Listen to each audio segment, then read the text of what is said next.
Hello friends. आज हमारे साथ जुड़ चुके हैं मिस्टर कपिल अग्रवाल, जिनका पुणे में एक शॉप है। आइए उनसे बात करते हैं रिगार्डिंग प्रोटीन की। हाँ। हेलो सर, कैसे हैं? हेलो, बढ़िया।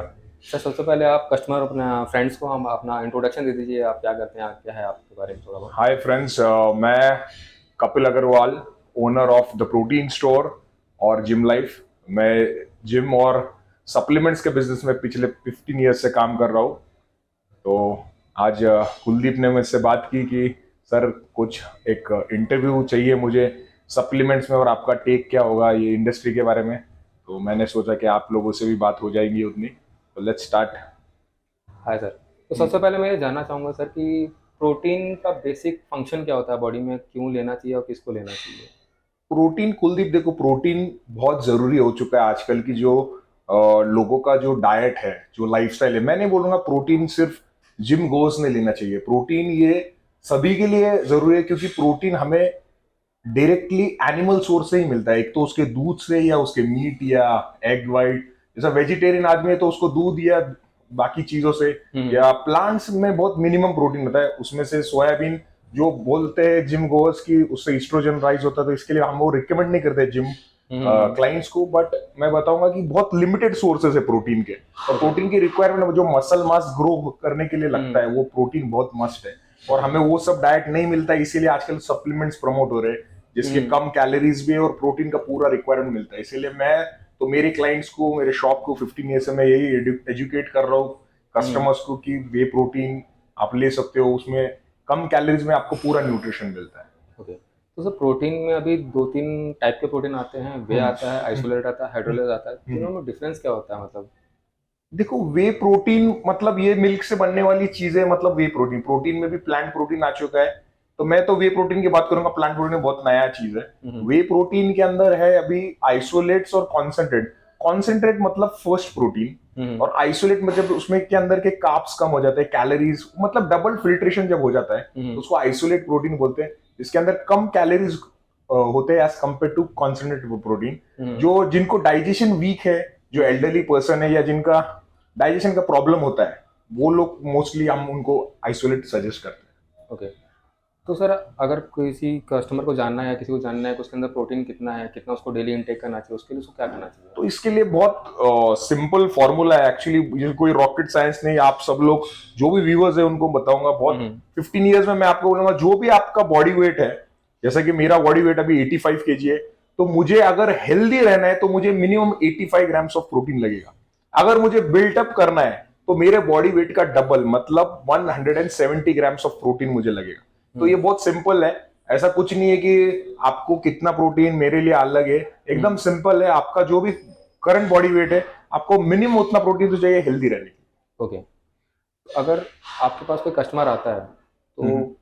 किस ब्रांड पे, मतलब ब्रांड की बात तो नहीं करेंगे अभी, मतलब क्या देखना चाहिए उस डब्बे में? अंदर ब्रांड देखना चाहिए, नहीं देखना चाहिए? लोकल प्रोडक्ट लेना चाहिए, या ब्रांड के अंदर देखते हैं एमआरपी सिर्फ देखना चाहिए, कि प्रोटीन इंटेक देखना चाहिए, या फिर उसके और भी इंग्रेडिएंट देखने चाहिए अपने को? नहीं, देखो, अभी तो कैसे है, ब्रांड का महत्व इसीलिए आया है क्योंकि बहुत सा आपने सुना रहेगा ग्रे मार्केट, जो डुप्लीकेसी है, हम्म। ये सब चीजें होने के कारण लोगों में थोड़ा डर है। इसीलिए मैं तो सबको बोलूंगा कि जब भी आप जाओ तो कोई अच्छा रेप्यूटेड ब्रांड आप देख कर जाइए, जिसका आप प्रॉपरली वेरीफाई कर सकते हो कंपनी के प्रॉपर वेबसाइट पर जाकर, या उनके कस्टमर के में आप परचेस करने के पहले, या आपका आजकल इंटरनेट है, गूगल इंटरनेट सबके हाथ में, तो वो वेरीफाई कर सकते हैं ब्रांड की वैल्यू क्या है। और मेन चीज, सप्लीमेंट जब भी लेते हो तो उसके अंदर आपको देखना है कि एक स्कूप में आपको कितना प्रोटीन मिल रहा है, मतलब परसेंटेज ऑफ प्रोटीन। जैसे कि 30 ग्राम्स के स्कूप में मिनिमम 24 ग्राम्स, मतलब 80% प्रोटीन होना चाहिए। मुझे हम्म। तो ऐसा लगता है। ओके।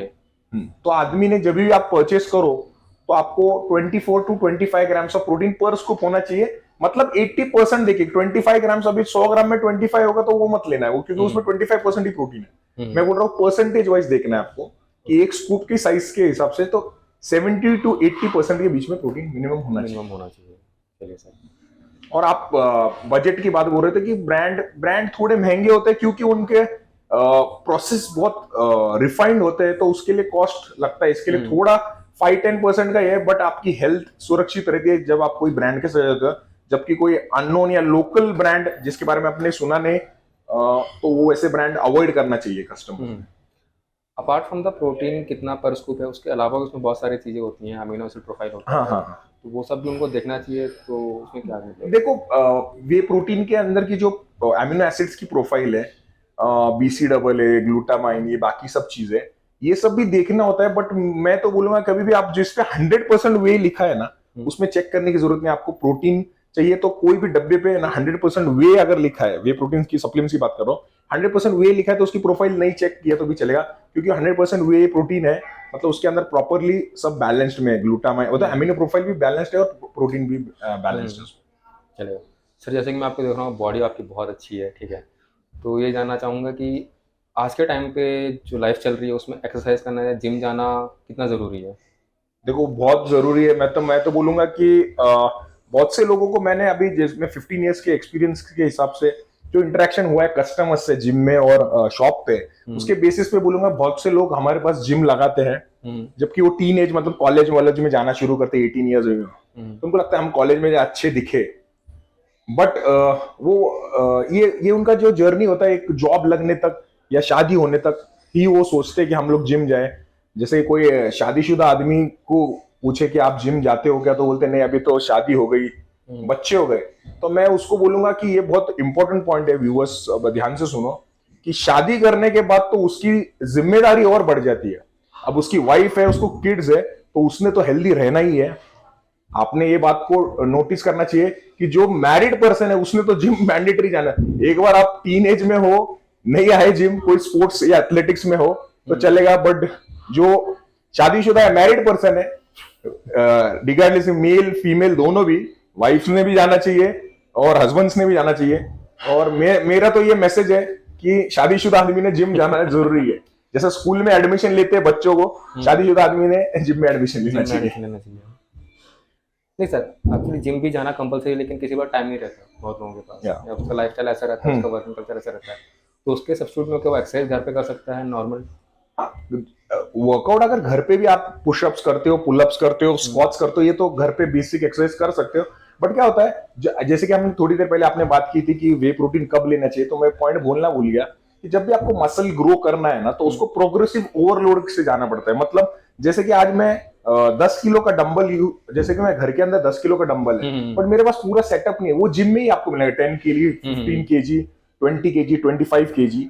तो अप्रिशिएट जो वेट्स का अप्रिसिएशन चाहिए वो हम घर में कितना स्टॉक कर लेंगे, क्योंकि घर में फिर वो रखने का सामान रखने का प्रॉब्लम हो जाएगा। करेक्ट। तो इसके लिए मैं बोलता हूँ जिम जाने का, और रहा समय नहीं मिलता तो मुझे लगता है कि 1 आवर, अगर आप 24 आवर्स इस बॉडी में रहते हो तो 1 आवर उसके लिए नहीं निकाल सकते, तो फिर वो सोचने वाली बात है उनके लिए। करेक्ट है सर। ये कि जैसे कि 1 आवर लोगों को बहुत ज़्यादा लगता है, जो मैंने भी नोटिस किया है कि आप घर पे 2 मिनट से स्टार्ट करो एंड बाद में उसको बढ़ाते जाओ टाइम, जो आपको अच्छा फील लगना स्टार्ट होता है ना, तो आप 1 घंटा या 2 घंटा देने को रेडी होते हो। जो मेन इशू होता है, जैसे कि आपने न्यू ईयर रेजोल्यूशन में देखा होगा, स्टार्टिंग में भीड़ बहुत बढ़ जाती है, हफ्ते भर, 20 दिन या 25 दिन बाद 10% लोग बचते हैं। तो उसको बंदों को कैसा करना चाहिए कि वो अपना कंसिस्टेंसी बनाए रखें उसके लिए? उसके लिए सबसे अच्छा तो प्लेटफॉर्म मैं बोलूंगा, आजकल के तारीख में हर आदमी के पास स्मार्टफोन, रिगार्डलेस वो कुछ भी करो या ना करो, पर हर किसी के पास इंडिया में आज स्मार्टफोन है। तो उसने, अगर वो जिम जा रहा है तो मैं बोलूंगा कि उसने स्टेटस सोशल मीडिया पे अपलोड ज्यादा करना चाहिए कि मैं आज जिम गया, मैंने इतने कैलोरीज बर्न किया, आज मैंने ये एक्सरसाइज किया, ये वर्कआउट किया। उसने पिक्चर्स, वीडियो शेयर करना चाहिए, ताकि उसके फ्रेंड्स, उसके कलीग्स जो उसके कॉन्टैक्ट लिस्ट में, उनसे उसको अप्रिसिएशन मिले। और जब आपको अप्रिसिएशन मिलता है ना, तो आप वो काम बढ़ाने लगते हो। तो मुझे ऐसा लगता है कि बहुत से लोग जिम जाते हैं, वो उन्होंने सोशल मीडिया पे इंटरेक्शन बढ़ाना चाहिए, अपने पोस्ट ज्यादा करें, ताकि उनको अप्रिसिएशन मिले, उनके दोस्त भी उनसे इंस्पायर हो और हेल्दी लाइफस्टाइल बनी रहे सबकी। बात सही है सर आपकी, लेकिन इसमें क्या होता है कि बंदों को जजमेंट होने का डर रहता है। ठीक है, लोग मुझे जज कैसे करेंगे? नहीं, पर आपको मैं बताऊं कि आज आप दूसरा क्या सोच रहे हैं, ये सोचने से अच्छा आपको क्या कर रहे वो आपने सोचना चाहिए। ठीक है, अगर सोशल मीडिया पे नहीं उसको पोस्ट करना है या वो इज नॉट कंफर्टेबल, तो मैं बोलूंगा एक जर्नल बना ले, वो उसके टारगेट्स लिख दे, वो टारगेट्स के नजदीक से नजदीक जाए, जैसे हम पहले करते थे। पहले सोशल मीडिया इतना नहीं था, जब मैं कॉलेज के बाद जिम ज्वाइन किया था, तब मैं डायरी मेंटेन करता था कि आज मैंने 80 kg का बेंच प्रेस किया, तो मेरा टारगेट है नेक्स्ट मंथ तक 100, and I used to follow that, कि मैं जाता था उसके करीब। तो वैसा भी कर सकते हैं, अगर आपको सोशल मीडिया कंफर्टेबल नहीं है तो वो प्रैक्टिस जो मैं फॉलो करता था, मैं सबको बोलूंगा कि वो प्रैक्टिस कर सकते हैं। मतलब कंसिस्टेंसी बहुत जरूरी है हर चीज में। कंसिस्टेंसी तो 100%, कंसिस्टेंसी के बिना आपको रिजल्ट आएगा नहीं। और मेन चीज आपको बोलता हूँ, जो भी बॉडी में रिजल्ट्स आना है ना, आपको बोलता हूँ आजकल मैं देखता हूँ कि जिम के अंदर अलग अलग वेरिएशंस वर्कआउट करते हैं, अलग अलग टाइप के डाइट्स लेते हो, पर आपको बोलता हूँ रॉनी कोलमन हो या आर्नल्ड हो या आज के क्रिस बमस्टेड हो, जो भी टॉप इलीट, एरिक बैंक्स हो, जो भी टॉप इलीट एथलीट्स है, वो रेपिटेटिव काम करते हुए एक तरह का काम रोज करते हुए एक ही टाइप का स्पेसिफिक डाइट लेते। सिर्फ आपको जानना है कि कौन से टाइप का डाइट आपके लिए स्पेसिफिक है, मतलब बनवा के लीजिए न्यूट्रिशनिस्ट है या आपके ट्रेनर या काउंसिलर से आप काउंसिल 1-to-1 बैठ के बना सकते हो, और वो एक ही टाइप का डाइट आप फॉलो कीजिए 12 वीक्स तक, आपको चेंजेस जरूर आएंगे। ट्रेनिंग भी आपकी सेम रखिए, कोई चेंजेस करने की जरूरत नहीं। नहीं तो लोग क्या होते हैं, नहीं, और लोग बोलते कि आज नहीं पुलअप्स नहीं, अभी मैं डेड लिफ्ट करूंगा, फिर मैं बेंट ओवर रोइंग करूंगा, अलग अलग टाइप के वर्कआउट्स करने आते हैं, आने में कीटल बेल से ही वर्कआउट करूंगा, आने में कैलिस्थेनिक करूंगा। ये आप जितने चेंजेस करोगे, आप मंजिल से उतना दूर जाओगे। मुझे ऐसा लगता है कि अगर आपको जीतना है, कुछ कुछ बनना है, तो रेपिटेटिव काम को, आपको एक काम को मिनिमम टाइम देना है 12 वीक्स, और फिर डाइट हो या ट्रेनिंग हो, आपको फॉलो करनी। करेक्ट है सर।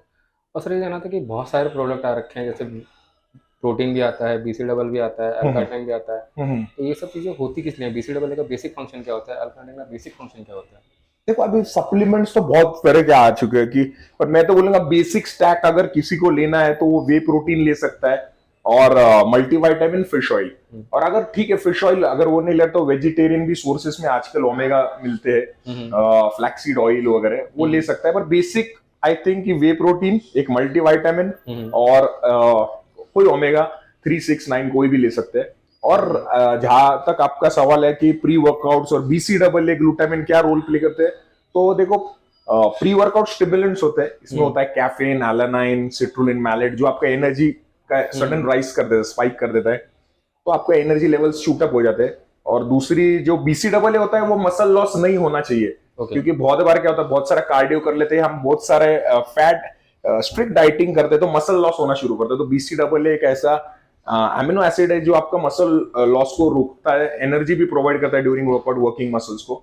और ग्लूटामाइन आपकी रिकवरी फास्ट करता है, जैसे कि आपको मसल सोरनेस होते हैं, जैसे कि मैं बता रहा था कि आपको मसल जब रिकवर मोड पे रहता है, तो आप उसको फास्ट तरीके से रिकवर करके आपके अगले वर्कआउट के लिए रेडी हो सकते हो, तो ग्लूटामाइन तब यूज में आता है। और क्रिएटिन जो स्ट्रेंथ के लिए यूज होता है, बहुत सा मिथ है क्रिएटिन के बारे में कि उससे किडनी फेलियर वगैरह, बट आपको बोल दूं कि ऐसा कुछ नहीं है।